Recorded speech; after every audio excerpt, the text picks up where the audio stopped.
color their faces on Day of the Dead like beautiful corpses. We are honoring people who were killed by state terrorism or law enforcement. Mesha would like to guide us and recognize all the names that are on here and doing a presente for all of them. Oscar Grant. Presente. Raymond Martin. Presente. Idriss Stelly. Presente. Kenneth Harding Jr. Presente. Name of an ancestor? Presente. Martin Luther King Jr. Presente. Martin Luther King. Presente. Presente. You're watching our backs. Mesha, mother of Idriss Stelly, who was killed by SFPD in June 2001. Uncle of Oscar Grant, who was murdered by former transportation officer Denika Chatman. Mother of Kenneth Harding, killed by SFPD for not having a $2 immunity transfer. 3 questions. Talk about what happened. What are the organizing methods? How did you gain justice in the situation? What are healing paths that you use to heal from the murders of your family? On June 12, 2001, my son was depressed. His girlfriend decided to take him to the movies at the Metro. John Travolta lit a cigarette on the screen and my son reached out in his pocket and took out a dope and he lit it up. The security guard asked him to put it out. He stood up and said, "You and what army?" His girlfriend called 911 for help to take him to a psychiatric facility because he looked like he was experiencing a mental health crisis. The dispatcher told the cops he had none. My son didn't have no gun. 9 officers evacuated the whole Metron complex. They entered the theater where my son was now sitting alone. They shot him 48 times. 9 cops went on a paid vacation for 2 weeks and went back to work at the same spot. One of them has been promoted now. I had filed against the city and I reached a settlement. I kept $25,000, with which we opened the Idriss Stelly Foundation. On December 31st, in at Oscar's grandmother's house, celebrating his mother's birthday. He was there, his fiancée, Safina, his daughter, just having a good time with his mother, and she told him, "Oh, Oscar, I know you're going out, please take Bart. It'd be the safest way to get to San Francisco, see the fireworks, and come home." He got all his friends together, and they went on over to San Francisco. On their way back, he got into a little tussle with a friend of his from the neighborhood, this white kid. It wasn't like a fight, but somebody on the train called the train agent and said that there was a gang fight, Hispanic and blacks fighting on the BART train. The BART police at the Fruitvale BART station was instructed to hold the train, to identify, to see if anyone has been hurt, to verify this gang fight. Oscar and his friends getting off the train. Tony Peroni, the officer, the first one on the scene, sees these young men. Now here we go, the stereotype. They all were basically wearing hoodies, dressed in black and brown, you know, just together, and just having a good time. Instructed the young men to the platform to go against the wall, which they did. Oscar and all his friends were like, "What the heck, what is this? Well, you know, hey, we haven't done anything." They protested. But it eventually led to Oscar's death. He was punched, called a bitch-ass nigger twice. He was kneed in the groin, in the stomach. Tony Peroni told Mesli he's going to jail. They threw him to the ground. Oscar falls first on his back. As he rolls over, his arms are pinned under his body.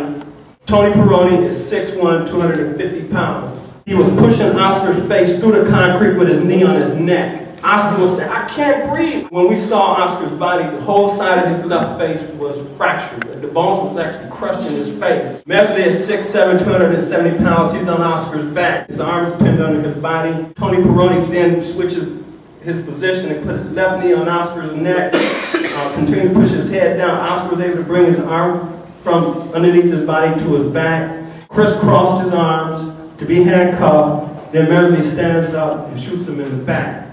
And then says, "I thought he was reaching for a gun."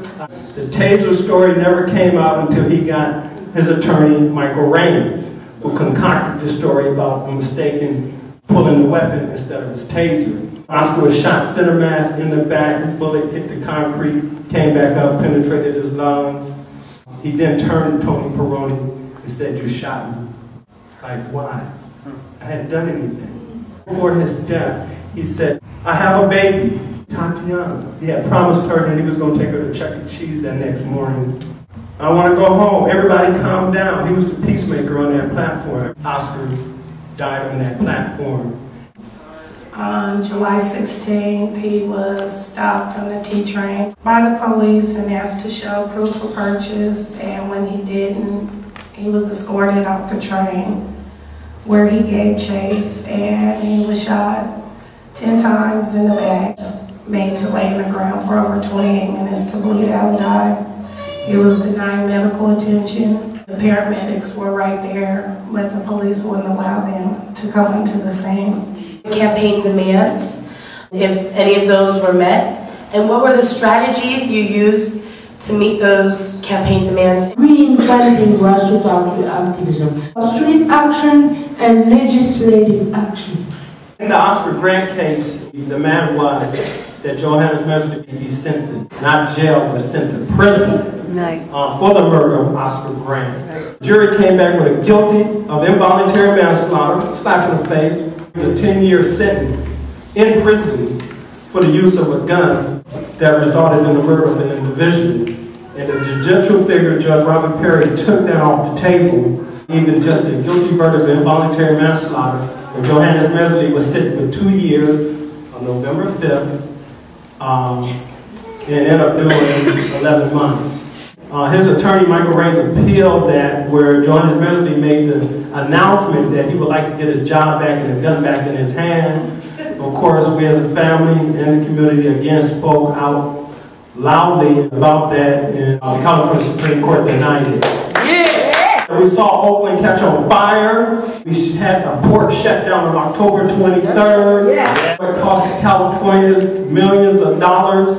In January, during the NFC Championship game, we went over to the stadiums. You guys are coming here to go to this game. However, outside of the stadium, they're killing our children, as well as you won't be fair inspected. The immunity shut down for the anniversary of Kenny's murder on July 16th. All this started on the T train to do something that would affect the economic system. We've been over at Kenny's memorial spot the third Sunday of every month and having a community feed. The formation of the Kenneth Harding Foundation. We're doing a mother's movement. We want them to know that there are people here who know exactly what you're going through. Our last question is, what are the healing paths that you yourself personally, that the family has gone through? I have 2 suicide attempts since my son died. I do go to therapy. I have to stay connected spiritually, especially when I sit in front of you and I have to go back into time, reopen that wound, and think about what happened on that platform. I text Oscar and I said these words: "Uncle love you, God loves you, and God loves your family." An hour and a half later, he was murdered. When I remember that, it actually helps me understand what am I doing. Educating the community to what happened. Forrest Whitaker is doing a movie. For us to see him as a human being, as a young man, get little boys like Derek Gaines, 15 years old, murdered. Trayvon Martin, veterans like Kenneth Chambers in New York. Healing for me is not forgetting them, actively being involved in this movement so that I can see maybe one day that my grandbabies will have an opportunity to live in a safer world. This lady right here told me that my healing will come from my helping, so get up and get busy. Most of y'all don't see me at my bottom. Yes, I give it to God first. And being able to see my children, my babies, my grandbabies, they need us out here fighting this fight so that they can have a future. So writing Kenny's story is really a good escape for me. Preventing somebody else from becoming Kenneth Harding. That's what I work towards.